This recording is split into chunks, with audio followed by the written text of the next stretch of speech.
Bienvenidas al programa Conoce a las investigadoras del área de Mujer en Óptica y Fotónica de Sedóptica. Hoy tenemos con nosotras a Ana López Navajas, coordinadora del proyecto europeo Women's Legacy, que tiene como objetivo recuperar el legado de autoría femenina y transferirlo a las aulas.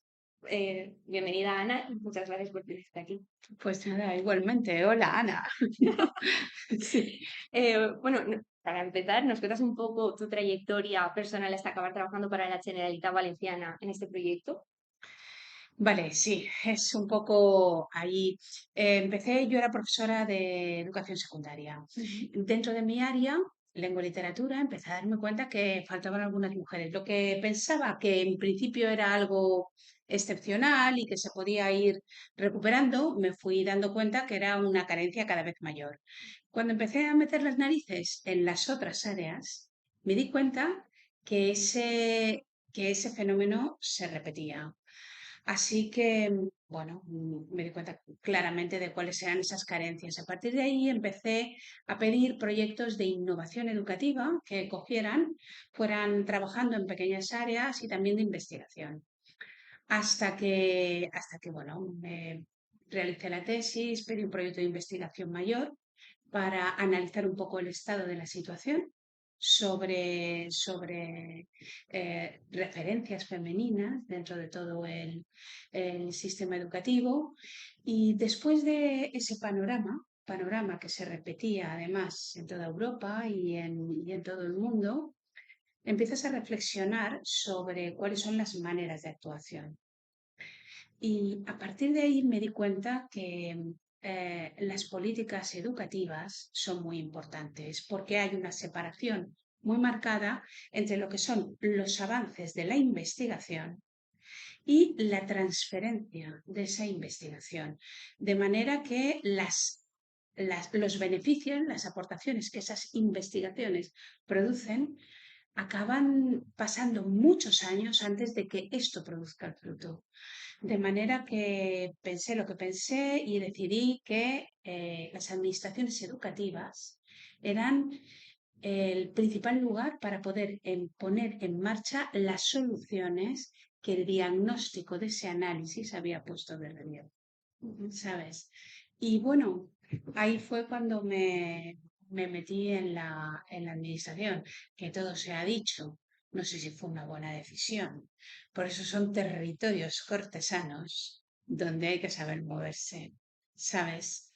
Hay intereses enfrentados, pues como lo sabía hace 4.000 años, igualito. Y a veces recibes de donde no te piensas que puedes recibir. Nos has hablado de tu tesis doctoral que se titula Las mujeres que nos faltan. Y bueno, en esta estudias, como ya has dicho, la ausencia de mujeres en los libros de texto en la educación secundaria obligatoria.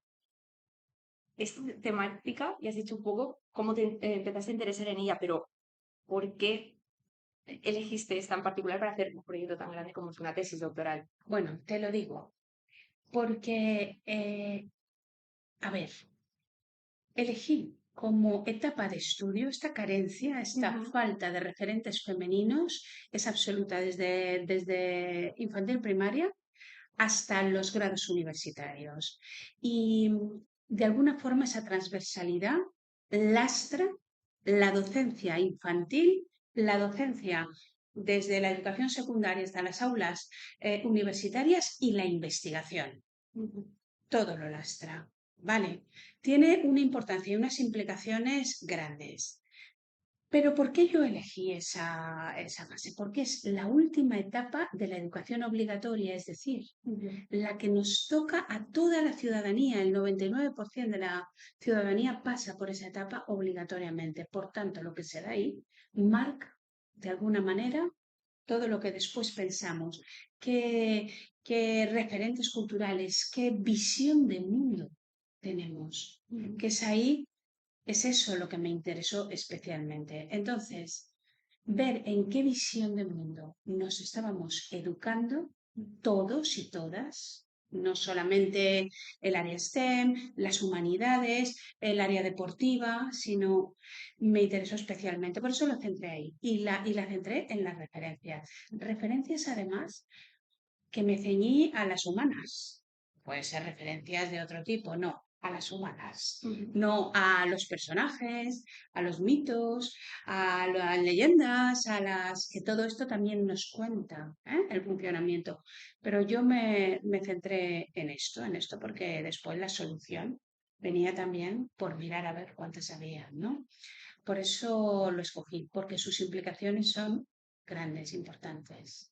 Te centraste en educación secundaria obligatoria, pero dentro de la educación secundaria obligatoria has dicho también que el proyecto es transversal completamente. Entonces, yo Sí. te quería preguntar que, claro, incluyes todos los ámbitos de conocimiento que se dan en secundaria y en qué área encuentras más dificultades para encontrar y luego visibilizar estas mujeres que han sido silenciadas. Eh, a ver, todas las áreas del conocimiento tienen mujeres desde el principio. Ujú. No hay más o menos dificultades en unas o en otras. Cada una de ellas necesita un acercamiento y una perspectiva distinta.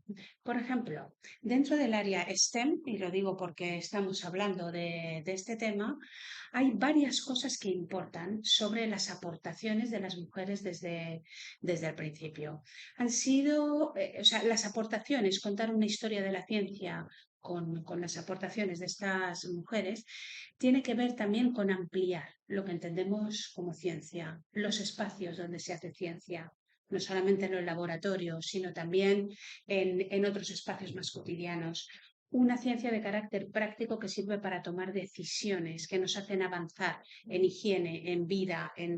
Esto forma parte de la ciencia. Esta concepción de la ciencia también como un elemento colectivo es algo que también ha lastrado en ocasiones a la ciencia, que en muchas ocasiones ha derivado a creer que viene un genio y lo hace todo, y se pierde toda la tradición y toda la gente en la que se sostiene. Entonces, por un lado tiene esto, pero por otro lado, el tipo de aportaciones que han hecho ellas son distintas. Cuando hablo solo de este tema, cuando lo entendemos así, la ingeniería, la tecnología, donde no entra la tecnología, por ejemplo, del doméstico o tecnología relacionada con cuestiones específicamente de las mujeres, o cambia con esta perspectiva. Eso mismo ocurre cuando abordas temáticas como arte o música o deportes. Las mujeres en esas otras especialidades se han expresado de otra forma, en otros géneros que no están considerados, con otras temáticas que no se abordan de la misma forma. Por eso, ningún área está carente de ellas. Sencillamente el enfoque con el que debes abordar esas áreas es lo que es específico de cada área del conocimiento. Y sí, efectivamente, el enfoque que tenemos es transversal. Nada de lo humano nos es ajeno. ¿Vale? Vamos desde el principio y ahí estamos. Y en particular, ¿cómo hacéis para incluir a estas mujeres y sus logros y, bueno, su legado en los contenidos educativos? Bien, ese es un sistema que tiene tres pasos, es decir, seguimos una línea muy marcada y que a pesar de lo que yo voy a decir y que parece muy sencillo, se encuentra en la realización muy alejado de lo que llegamos a hacer. ¿Vale? Lo primero que hacemos para meterla dentro de un sistema educativo es definir los contenidos que tiene ese sistema educativo. Entonces, por ejemplo, por hablar de ciencias, cuando hablamos de tectónica de placas, ¿qué mujeres han trabajado sobre ello? Pues Marizar, Inge Lehmann, ¿vale? Si hablamos de la fisión nuclear, pues ahí tenemos a Alice Meiner. Si hablamos de estadística, pues está la Hilda Geiringer. Vamos seleccionando mujeres en función de sus logros y a través de esos logros las relacionamos con los contenidos que aparecen en ese sistema educativo. Una vez lo tenemos hecho, hilvanado, entrelazado en ese sistema, lo traducimos en actividades o propuestas didácticas que tienen que cumplir esta condición. Por un lado, ser sencillas, no son cosas que deben cubrir tres o cuatro horas, ni mucho menos. Ser sencillas. No deben estar focalizadas en las mujeres, deben estar focalizadas en la materia. no sé, en la arquitectura, en aspectos arquitectónicos, en aspectos literarios o musicales o en aspectos científicos. Se habla de ciencias, no de mujeres en las ciencias. Eso es lo que hace que ellas no entren como excepcionalidad. Nosotras siempre, en general, estamos habituados a verlas, y es muy importante verlas, el 11 de febrero, en verlas en exposiciones, y eso hace que se divulguen. Pero también hace que paren nuestras referencias allí y que la ciencia, en este caso, las humanidades, los deportes, no se sientan concernidos por las aportaciones de ellas. Esa manera, en muchas ocasiones, la sigue marcando como excepcionalidad. Presentarlas de manera orgánica y no tanto como un tema aparte o el dato curioso de la... Efectivamente, nos falta muchísimo conocimiento a este respecto, es decir, las implicaciones que ellas han tenido dentro de ciencias, tecnologías, o sea, cuándo y qué han aportado y cómo eso después a generar, ¿no? Otro conocimiento. Me estabas hablando de la iniciativa del 11 de febrero Sí, y bueno, este día es indudable que ha tenido un gran impacto en hacer visible a mujeres en particular científicas y de la área STEM de la historia. Pero, sin embargo, sigue habiendo reticencia a estas acciones. ¿Tú cuál crees que es la mejor respuesta para quienes creen que la falta de referentes no tiene impacto sobre pues, las vocaciones científicas, sobre que no hace falta estas cosas porque, bueno, vale. Mira, esa idea parte de un supuesto erróneo, que es la falsa neutralidad de la ciencia.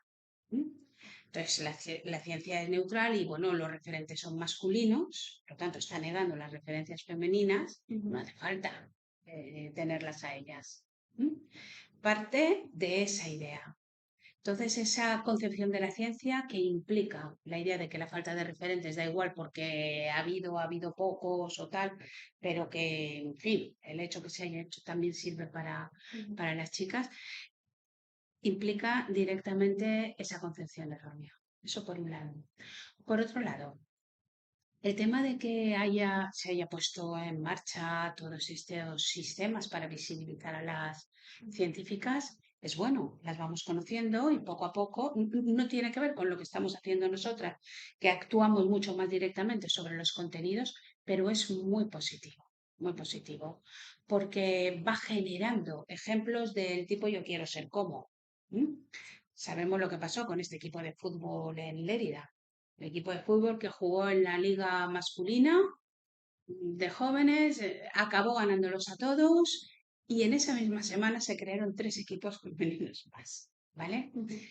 Pero hay una cita que a mí me gusta mucho, que explica mejor que nada el impacto de la falta de referentes. Es una cita de la música Clara Schumann, una de las grandes compositoras del 19, también que ha pasado desapercibida, ¿no? Ahora se empieza a recuperar. Ella habla de... Ella era muy buena compositora. Sin embargo, habla de la arrogancia de querer hacer algo eh, para, para lo que no está hecha. Nunca ninguna antes que yo lo ha hecho y quiero yo hacerlo. Sería arrogante por mi parte, ¿vale? ¿Qué pasa? Clara Schumann no conocía ni a Magdalena Casulana, ni Caccini en la ópera, ni a Jacques de la Guerre, ni a María Martínez, ni a Nabonne Venecia, ni a todas estas grandes músicas anteriores de ella que habían forjado la música. Y entonces ella se vio cohibida. ¿Y qué nos ha pasado a nosotros? Como ella no compuso suficiente, nosotros hemos perdido ese talento musical. Eso es lo que pasa cuando no hay referentes. Como sociedad perdemos talento de las que piensan que están apartadas de ese, digamos, de ese modelo. Algo que, por otro lado, hace unos años, en 2017, hubo también un artículo que salió en Science en enero del 2017 que hablaba cómo las chiquillas a los 6 años la falta de referentes y la transmisión de estereotipos las alejan de todo este ámbito brillante o muy brillante entre que se encuentra todo el ámbito tecnológico, ¿sabes? es muy pronto, sí, 6 años. Es muy pronto, ahí es donde se vende el bacalao. Por eso cuando vas a hacer orientación con los 11 años, ahí ya lo tienes todo vendido. Sí. Bueno, y ya en cuarto de la ESO, cuando tienes que elegir, Claro, ni- claro, Sí, sí, claro, sí. porque ahí desde primero de la ESO y que ya desde de infantil. Sí, sí, sí. Hay veces cuando se orienta, cuando se habla de orientación laboral y de académica hacia ámbitos científicos, es algo que hay que hacer en primaria. Secundaria ya está. Se puede hacer, ¿eh? Se sacan de ahí cosas, pero primaria es una faceta importantísima, sobre todo los primeros años. Te quería preguntar también, porque estás hablando de que esto que estamos perdiendo, este legado que estamos perdiendo, impacta a toda la sociedad, tanto a hombres como a mujeres. Entonces, en el proyecto tenéis tanto colaboradoras como colaboradores. ¿Cuánta gente trabajáis en él y de qué manera puede una persona que esté interesada unirse a vuestro proyecto? Vale, sí, ahí me has hecho muchas preguntas, Muchísimas. voy a ir haciendo una detrás de otra. A ver, efectivamente hay una cosa, las implicaciones de esta carencia, y esto hay que decirlo, las implicaciones son inmensas y sobre todo son para hombres y para mujeres. No es una cosa de mujeres, ¿eh? Cuando desconocemos las referencias básicas y perdemos qué es lo que se ha hecho en pintura o en arte, en artes decorativas, en artes textiles, en ciencias, cuando se pierde todo ese legado cultural, todos, mujeres y hombres, nos encontramos con menos recursos para hacer frente a retos nuevos, porque desconocemos buena parte de nuestro legado cultural. Por otro lado, hay una distorsión del discurso terrible. Es que es una falta de rigor la que tenemos en las aulas universitarias y de secundarias, que es asombroso. Está muy de moda ahora, los que se está saliendo, hasta el presidente del gobierno se está leyendo el libro sobre lo de la arqueología y las mujeres. Y bueno, justamente habla de todos estos temas, ¿no? De cómo sistemáticamente la arqueología del siglo XIX tapó a estas mujeres y ni siquiera se lo planteaban. Entonces, Claro. es, Pero si el propio Darwin, ahí lo tienes, el señor, ¿no? El que más. Si es verdad, el hombre es muy bueno, esto hay que decirlo, ¿no? No, pero también, fruto de su época, Darwin afirmaba que la evolución había hecho a las mujeres inferiores a los hombres. ¿Sabes quién? Pero sí, así, y esta animalada la dijo en el 19. tranquilamente. Sí, no, esta animalada no lo hubieran dicho siglos anteriores, ¿eh? Al tanto, Pero ¿eh? es que muchas veces pensamos Sí, que conforme pasan los años vamos siempre sí. evolucionando. No, esto, el paso de las mujeres sí que lo dice fácilmente. Antoinette Brown Blackwell fue la única que le dijo a Darwin que se equivocaba. En un libro sobre especies y sexo, es la única que le dice que estaba completamente equivocado. Es decir, si estudiamos a Darwin sería conveniente estudiar la crítica que en ese momento tan lúcida le hizo esa mujer, porque las otras críticas han caído, pero esa sigue completamente vigente. Es un error de Darwin enorme. Enorme, un fallo, ¿no? Entonces sí, eso fue pues fruto del siglo XIX. Hay también hablabas de esto, de otros tiempos. Los tiempos corren distintos para mujeres y hombres, ¿vale? ¿Cómo es esto? Mira, tiene que ver con lo que has dicho de esta arqueología del 19, que tapó a las mujeres, pero las tapó en muchos más espacios. Eh, Hay una, Sophie Germain, que aportó significativamente a la resolución del teorema de Fermat que se acaba de resolver. Sin embargo, ella nunca aparece en todas las personas que van aportando hasta llegar a la resolución de este ruso hace un tiempo. Bien, esto para que veas el 19. Sin embargo, siglos como la Edad Media, esto que parece, uy, la Edad Media ha sido en algunas ocasiones más fructífera para ellas. El siglo XII en concreto fue especialmente interesante. Hubo una producción femenina también en ciencia, sobre todo en ginecología, obstetricia. Tenemos los tratados de Hildegarda de Bingen, de física y causa y cura, que son muy curiosos, ¿sabes por qué? Porque mientras los chicos estaban todos ahí le daban una estructura formal muy religiosa a todo el tema de observación, aquella era muy empírica, ya lo fue María de Alejandría. Entonces, las hierbas eran las hierbas, cogías esto y después por otro lado vamos y rezamos y alabamos al Señor. Pero no mezclemos churras con merinas. No, no, no, esto es un rasgo muy característico de ella. Trótula de Salerno también lo hizo, ¿no? Una de las grandes figuras medievales de la escuela salernitana. Pero tenemos a su lado poetas como las andalusíes o las trovadoras, la condesa de Día, tenemos filósofas como Eloísa del Paráclito, historiadoras como Ana Comnena, tenemos grandes artistas como las benedictinas de Girón haciendo el tapiz de la creación en telas, un mundo que se nos escapa, porque pensamos que aquellas estaban ahí, pero que sin embargo, siglos posteriores como el 17 o incluso el 19 fueron peores. ¿Sí? Ese renacimiento que aparece en el 15 para las mujeres no es tal. Es antes. Sí, es antes. Ese renacimiento con ellas empieza la querella de las mujeres, un enfrentamiento a ese renacimiento, ese humanismo que no fue un ideal universal. ¿Mm? Y por otro lado, si nos vamos a la antigüedad tardía es mucho más abierta en derechos, digámoslo así, que no femeninos, que la que se acerca hacia la Edad Media. ¿Vale? O sea que el recorrido de las mujeres nos muestra otro espacio. Bueno, nos hemos ido un montón de la pregunta. De hecho, yo te quería preguntar más cosas sobre esto, porque es que, claro, me lo cuentas así, entonces es inevitable. Te quería preguntar que, claro, tenemos la imagen de estas mujeres que, bueno, mujer en casa, vida pública cero, pero si estamos hablando de que había tantas artistas, había tantas científicas, había toda esta producción, ¿qué pasa? O sea, tenían vida pública y estaban apropiándose del espacio que después se les quitó. No, el espacio de las mujeres no es exactamente el público. Bueno, no es exactamente el público, dará unos 3.000 años. Antes sí lo era. Pero de 3.000 años a esta parte, el espacio de las mujeres es el espacio interior y el espacio semipúblico. ¿Vale? Sí. Por ejemplo, a lo largo de toda la Edad Moderna tenemos los salones, salones científicos, salones culturales, salones musicales, donde se gesta buena parte de la cultura, que no son espacios públicos como los teatros, las grandes iglesias. Ellas han tenido unas circunstancias determinadas.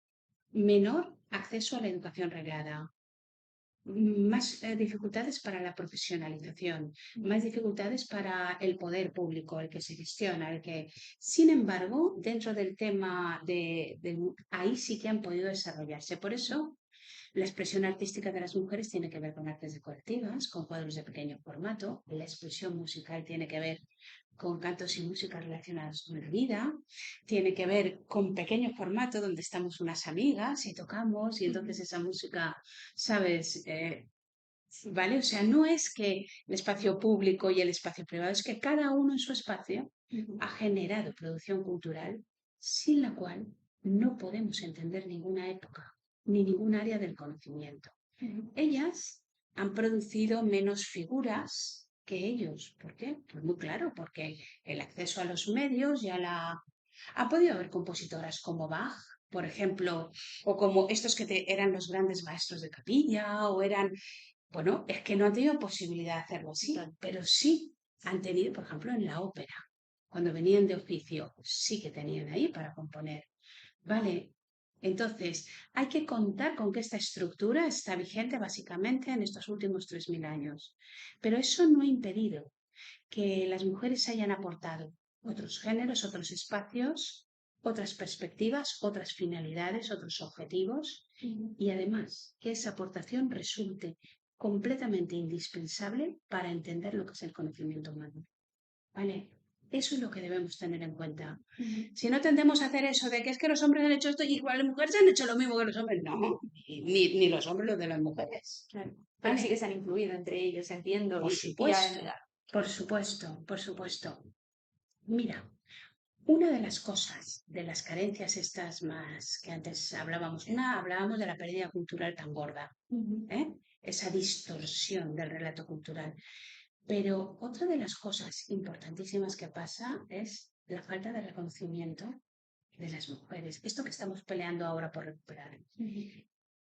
todo esto que hemos comentado ahora, ¿sabes? Eso que me has preguntado. ¿Por qué? Pues porque reconocer esas aportaciones es lo que da legitimación a las mujeres, legitimación social, potestas, autoritas, ¿sabes? Hay muchos anónimos por ahí. Sí, y no tan anónimos, sino gente que conocemos, porque los mecanismos de exclusión son muchos. Son presentarlas como excepcionalidad, son que no pasen a los libros, son decir que nos interesan unos temas y otros no. Son muchos, ¿vale? Entonces, todo ello forman parte, todos estos mecanismos forman parte de ese sistema de deslegitimación de las mujeres que hacen que chicas tan brillantes como tú lo tengan que tener peor. Chicos, que igual no lo son, a ti te lo digo, ¿sabes? O sea, es así, leches, ¿por qué? Que al final es que te molesta a ti, pero no ya por ti, sino por mí. Porque si alguien puede hacer mucho, tiene que tener menos posibilidades o más dificultades si yo me voy a beneficiar, ¿sabes? Yo como persona Entonces, fíjate a dónde llega la falta de legitimación de las mujeres y tiene que ver con todos estos mecanismos que empleamos. Uno de ellos, la ausencia en las aulas de todo tipo. Las universitarias, insisto, las de secundaria, las de primaria, las de conservatorio, de música, las de escuelas de artes, en todas partes. Esto es constante. Esa es nuestra pelea, ¿sabes? Entonces, volviendo a la pregunta original, Sí. ¿qué puede hacer una persona que está interesada en el proyecto y quiere sumarse? Vale. Está muy bien que nos sumemos, somos muchos. De hecho, sobrevivimos, no se sabe cómo, porque tenemos poco sostén institucional, a pesar de estar dentro de la Consellería y de ser un proyecto europeo, pero somos cerca de unas 280 personas que trabajamos en unos 32 equipos distintos. Hay hay un equipo por cada área del conocimiento y después, además, los productos del proyecto son 5, ¿no? 3 catálogos de obras y de biografías, un banco de recursos centrado directamente en la educación secundaria y una formación STEM, ¿vale? Una formación online que se da a profesorado de secundaria, pero también a profesorado universitario, cuyo objetivo es actualizar el conocimiento. Porque está un poco carente de actualización sobre cuáles son los referentes, ¿no? Los catálogos están muy pensados para, por ejemplo, conservatorios, escuelas de arte, de cine, de literatura, bibliotecas y tal. Y trabajamos con 2 fichas. Una, las de, y ahora después te voy a decir cómo colaborar, pero primero en qué, ¿no? Fichas de biografías, hay mucha y muy buena ficha de biografía, buenísima. Sin embargo, nosotras aportamos dentro de cada ficha necesariamente un contexto de creación femenina. Da igual que estemos en el 2400, en el 200, en el 1300 que en el 2021. Da igual. Hay un contexto de creación. Una mujer siempre va ligada, como antes he hecho en el siglo XII, que te he dicho el resto, siempre va ligada a otras que generan conocimiento en ese mismo momento. Eso nos hace pelear contra la excepcionalidad con la que son presentadas y va ligando y haciendo aparecer un panorama de creación femenina muy rico. ¿Vale? Y después hablamos de obras, porque a veces hablamos mucho de mujeres y de las dificultades y de tal, pero las hemos leído poco, las hemos visto poco, las hemos escuchado poco, hemos sabido poco cuáles han sido los avances científicos que les pertenecían a ellas. Y están ahí perdidas sin referente. Entonces trabajamos con obras y con biografías. En el banco de recursos lo que hacemos es además trabajar con actividades poniendo en marcha ese sistema que te he explicado antes, ¿no? Ese sistema además tiene la posibilidad de trasladarse a otros países, a otros sistemas europeos o mundiales, ¿vale? Y por último tenemos la formación que se ha hecho en la Universidad de Valencia, se ha hecho para profesorado universitario y se ha hecho también para profesorado de educación. Bien, ¿cómo podemos participar? Tenemos una web preciosa que invito a todo el mundo a conocer, Commons Legacy Project, y ahí hay un momento que pone únete o contacta con nosotros. A partir de ahí se puede contactar con nosotros. Hay muchas asociaciones, contamos con más de veintitantas universidades de 5 países distintos, asociaciones, más de 100 institutos de diferentes países europeos, también de Oriente Medio, Jordania y ahora también seguramente Egipto. Bueno, entonces nos podemos adherir al proyecto. Si nos adherimos al proyecto como asociación, como entidad, sencillamente con usar los recursos es suficiente. Pero ¿cómo podemos colaborar también de forma individual?